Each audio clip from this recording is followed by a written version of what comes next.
Yes, thank you, Mr. Chairman, members of the board. I'm Sue Liebel with the Susan B. Anthony Pro-Life America, the nation's largest pro-life organization. Appreciate the opportunity to speak today. We believe that Texas law is clear. Under the state's pro-life protection, doctors can provide pregnant women who experience an emergency with the proper care. We know there are doctors who understand this law because the state's reporting data and statistics show that abortions under the Life of the Mother provision have continued at about the same rate each month since the Dobbs decision. Unfortunately, media misinformation and the medical community's silence has created some confusion, and there have been instances where doctors have lacked clarity, and this is an opportunity for you to provide crystal clear explanation, and we're very glad to see that you're attempting to do so and look forward to reading the rule.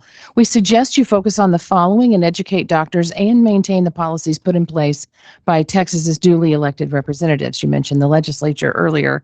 We look forward to spending more in-depth written comments in the 30-day comment period, but we encourage you to consider this.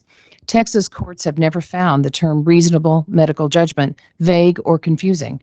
Even though it's a standard used in many different types of statutes, the phrase reasonable medical judgment has only appeared in Texas case law 9 times. It's never been questioned as unworkable or too high of a standard.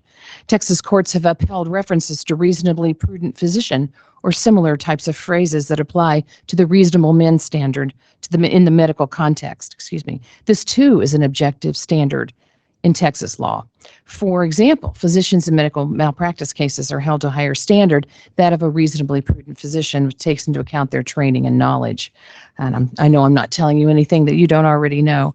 There's an entire chapter of Texas law that governs how expert testimony can establish the necessary standard of care. These standards aren't new, and they apply equally under Texas's pro-life law as under other laws. Doctors face tough situations and must frequently make decisions according to standard of care to save patients' lives.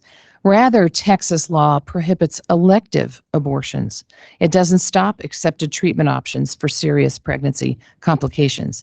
And there's also no immediacy requirement under Texas law. A doctor can intervene at a diagnosis if there's a foreseeable risk to a woman's life.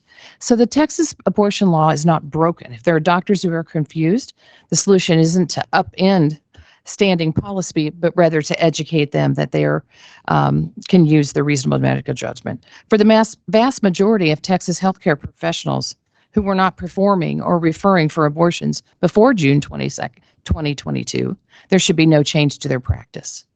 Thank you for stepping in, though, to protect mothers and their children and women of Texas. Thank you.